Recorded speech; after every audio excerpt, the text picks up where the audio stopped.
So you really like that thing? I love it. But you're not, it's not super useful to you, is it? A little small for my hands. Yeah. It is small, and that's part of the reason I like it so much. Yeah. It's perfect for my hands. Awesome. What are you playing right now on it? Legend of Zelda. Sweet. Even though I have to redo it all. Oh, because you were playing it on the shield or whatever? Was it the shield you were playing? Shield. Yeah. That's alright though. It's one of my favorite games. I don't mind too much. Sweet. Well, I'm going to put you on my video channel, I think. Possibly. I'm posting this right now because I'm recording you. Are you? Yeah. That was my girlfriend. I decided to video her when she was playing that. I was sitting on the side where her eye patch, which she wears an eye patch for, for her eye, obviously. So anyhow, I knew she couldn't see me from that side, so I wanted to try to get a real authentic take on what she thinks about that, about the pocketgo version 2. So she really likes it, thinks it's great. She plays hours, a few hours every day at minimum. She's always playing this, and when the battery goes dead, she'll play her phone. So she's a really big gamer when it comes to this thing right here, and she likes just one type of game basically, and that's your action adventure over the top down look, from the 16-bit era. So anyhow, she's happy with it. I picked up that 2 of these, like I said, one for her birthday. This one here, I'm going to keep it as a backup, I think, and if something happens to that one, give her this one. I'm just going to tell you briefly about it. There's tons of videos that get really into the detailed specs of this thing. I'm not going to go into the detail, into that much detail and stuff, but I'm just going to kind of give you an overall general view of what I think about this for myself. So first thing, I'm going to talk about the bad things about it.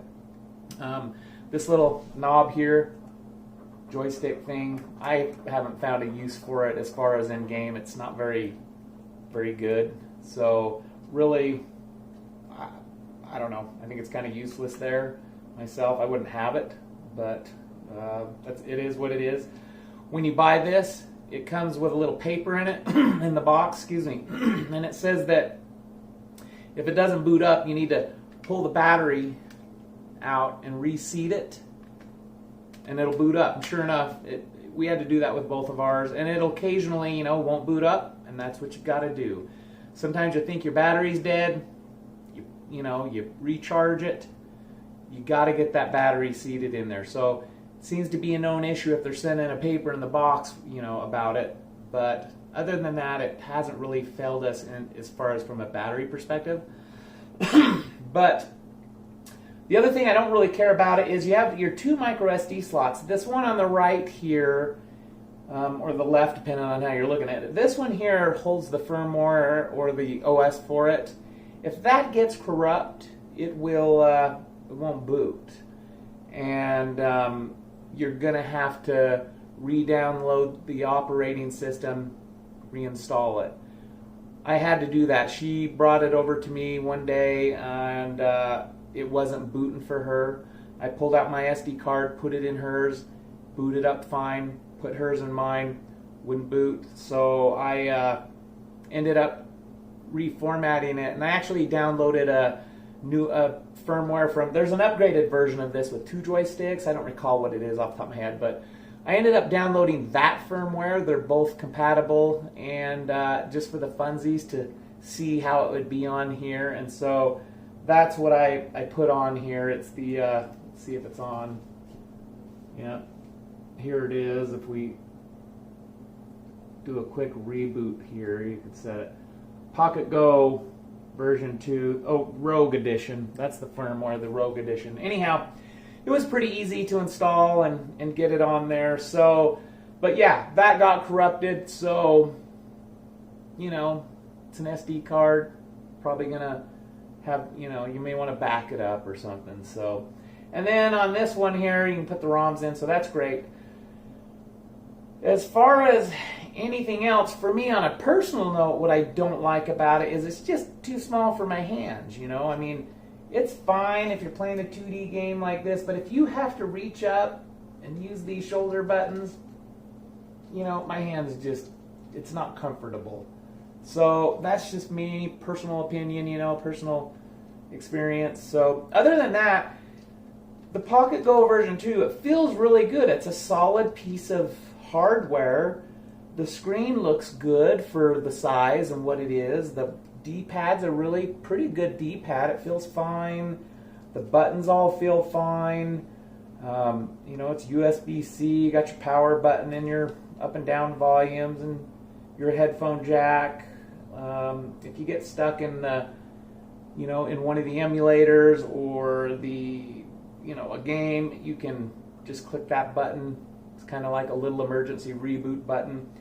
But yeah, I mean, other than that, the interface, when you go into different emulators to play games, the, you know, using the interface, how you access the interface of those emulators is, you know, there'll be different button combinations for different emulators. So that's a little bit cumbersome at first getting used to, but I think if you're playing this a lot, I mean, it's like your phone or computer or anything. The more you use it, you know, the more familiar you get with the interface. And so, you know, but that is something to think about. But like I say, other than that, it feels nice. It's a good size, fits right in your pocket.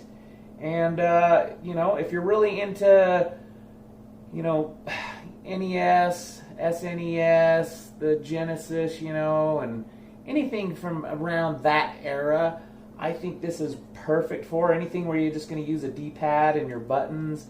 Shoulder buttons might be a little bit of a pain, but again, that's going to be personal preference. But other than that, I think it's, we paid about $79 each or something like that. So it's pretty good. Oh, one more experience is I did when that was corrupted, I wanted to kind of test customer service. I like good customer service, man. Customer service matters, and I thought, well, I'm going to see how these guys respond. They're, you know, they're in China. These are coming from China, so I emailed them. They emailed me back right away and asked for the order number. I sent the order number. A couple days later, I think I had to recheck with them. They sent back a link and said, could you go here and buy the SD card? And I'm thinking, no, I'm not gonna, you know, I wanted to just kind of see if they would be willing to, you know, send a little small SD card with the OS on it to, you know, because I just purchased these, especially purchasing two. I figure, you know, suck it up and send me the SD card. But they didn't, so whatever. I downloaded it and installed it myself, and we're all good. So there you go. That's my thoughts on the pocketgo version 2. And I think if you're thinking about something like this, I think it's a pretty good little handheld unit. So there you go. Appreciate you watching the video, and hope you all have a good day or night or whatever you're doing right now, and we'll smell y'all later.